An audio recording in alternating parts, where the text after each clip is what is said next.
He's very obsessed and fascinated by the wildlife and the Kruger Park in general. The founder of Latest Sightings is Nadav Ossendryver, who grew tired of learning about the various wildlife our parks had to offer through hearsay, and it was then that he began looking for the suitable technology to solve his problem.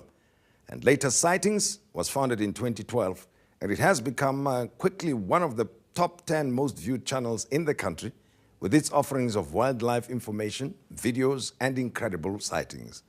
Founder Nadav Ossendryver joins us on the show to discuss Latest Sightings and how it's grown from then up to now. Thank you so much for having me. And a pleasure to have you. Very great to have you with us, Nadav. I love the parks myself, and really? Yes. So you can't not love it. It's the best place ever. Exactly. But what's your favorite park anyway in South Africa? So for me, it's Kruger National Park by far. It's one I've been going to since I was 8. Been there every single year, and it just gets better and better. But it's vast. I mean, how do you get to enjoy the wildlife, which I suspect that's what you go for, right?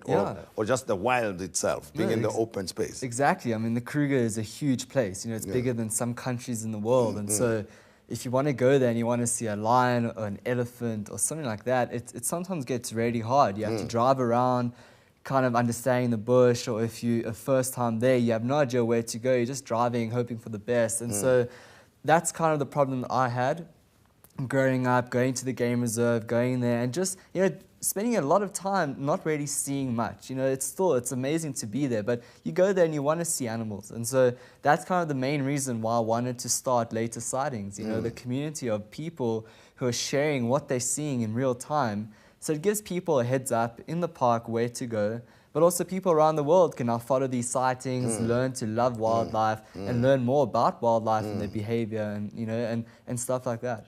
I'll talk about it in a moment. I just want to know how it works. But as you are telling the story of Kruger Park, I'm thinking, one thing I like about the Kruger Park is actually you don't get to see the concrete jungle.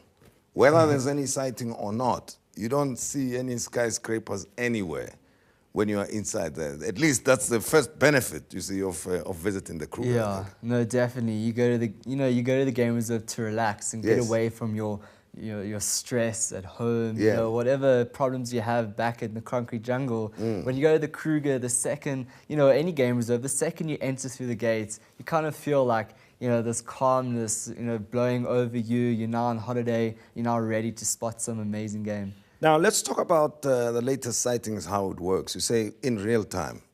Well, I doubt if it's in real time. I would say it's in almost real time.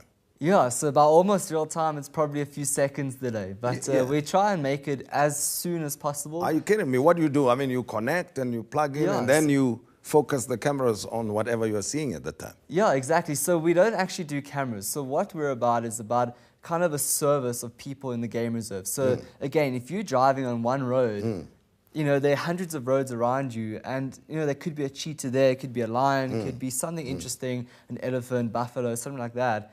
But let's say you go straight, you miss out on all those sightings. So what we're about is about getting everyone who's in the park to share their sightings and experiences in real time. So within seconds or, sometimes minutes of when the sighting happened. So that if you're in the area, you know that if I turn left, I could have maybe a potential lion sighting. Or if I turn right, something else could be there. Obviously, the lion could have moved off, and a lot of the times they do. But you now know that, okay, I know there was a lion there. I have a better chance of going there and seeing a lion than going straight and maybe seeing nothing at all. So that's kind of what we're about, and that's how we share experiences in real time. So for people in the park, it is even much more useful, right? Because you can quickly go and see for yourself. So I think that's why I started it. Actually, I wanted to see more animals, and I wanted to help other people see more animals. And so definitely in the park is where you actually get the most value out of it, because it's a small report. It's kind of just a lion on the move and where it is, the location, maybe a photo. It's really simple stuff, but it's something that can really change your experience in the game reserve. And even if you're not in the park, you can be in the park through this. Definitely. Right? You're like being taken around the park by people who are having first-hand experience of And of the yeah, event. and I mean, you know, because it's real time, it gives you so much more context. So you don't know what's going to happen next just as much as the person who's actually in the park. And so a lot of the people from America, UK, India, you know, they're all living vicariously through these sightings. They all feel like they're there every single day. Even me in Joburg, maybe a few hours from the game reserve, you know, I feel like I'm there when my favorite lion pride gets spotted or something like that. You know, you're ready, you get immersed and you start following the sightings. And, you know, when you follow it every day, you know, there's some incredible sightings that really get to happen. And those are the sightings that we then take and share, you know, even more all over the world and hopefully reach millions of people.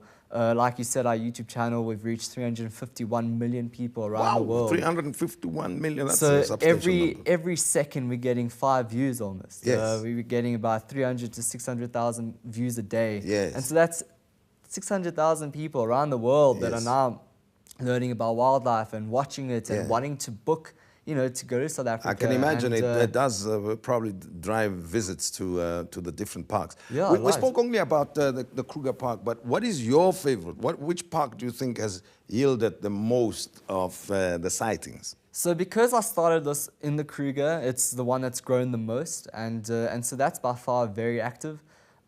We also have one that's going very nicely in Pilanesberg. That's also huge. A lot of sightings coming through from there.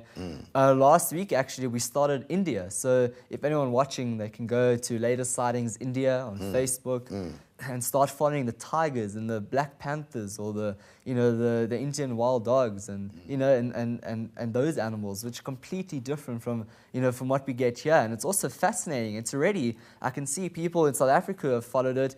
Now all want to go to India for the game reserve. So the tourism that this can really generate has huge potential and huge value for these different game reserves around the world. Nadav, I appreciate what you are doing and have done with Latest Sightings, but here is the problem or the challenge. We've got all these animals here in South Africa, but not as many people appreciate the fact that we've got this great, wonderful heritage, and you are excited about it. Yeah. Sell the South African wildlife and the game parks for me. So I wish that's exactly what we're trying to do. But I want our viewers, you see, to share in the excitement that you and I are talking about. I mean, so the only way to do that, is by actually, starting to follow the sightings. Yes. So there's nothing. I can speak about the game reserve 24/7. That's how passionate I am about it. But there's nothing. If you can't get to the game reserve, you'll never fully understand what it's about. But actually following the sightings and really seeing what these animals do and starting to follow the prides and the packs, that can really get you just as excited. But again, there's nothing like actually going there and turning the corner and not knowing what can be there. Yes. And driving and then suddenly seeing there's a leopard in the middle of the road.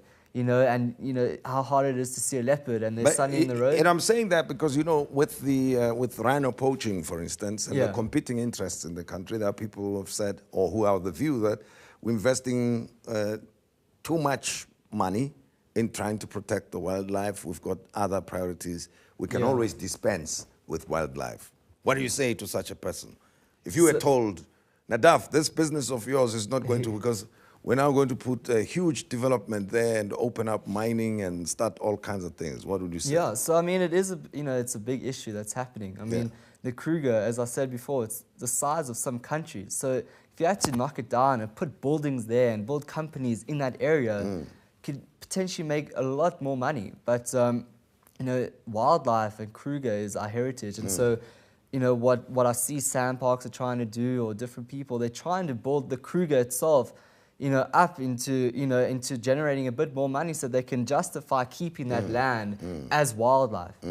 So if you did have to build buildings, I'm sure it can make just as much or sometimes more. So that's why what we're trying to do is promote tourism to South Africa and to the different game reserves so we can keep it there. Besides the Kruger, which game reserve do you recommend? So I would say Pilanesberg, it's very accessible. A lot of the people can't get to the Kruger, especially, it's 5 hours away. So Pilanesberg is really nice for the weekend getaway. Otherwise, Kalahari is amazing for predators, lions, cheetah. They're very calm around cars, so that's also really good. Otherwise, any game reserve. The one I really want to go to now is the Indian one, the Indian National Parks. seeing the tigers and again the panthers that are coming out of there, I definitely want to go experience that. I want to go to the Kalahari. I've never been because it's more desert-like, right? Yeah, you don't exactly. See I've been there places. once. Yeah. And within an hour, I already had a big pride of lions and jackals and stuff like that. So it is an incredible place. But also, the reason why it's not as popular is it's so far from everyone. Yeah. So that's its big disadvantage. Yeah. Anyway, for people who want to join in the fun and enjoyment, they go to Latest Sightings. Cool, yeah. So what is definitely. the channel? Yeah. So how do you access it? on app stores, iOS and Android, just search Latest Sightings. It's free, free to join, free to share. Join the community, like, comment, on people's sightings. Otherwise, we're on Facebook, Latest Sightings - the Game Reserve. So Latest Sightings - Kruger, Pilanesberg. Also Instagram, Latest Kruger or Latest whatever.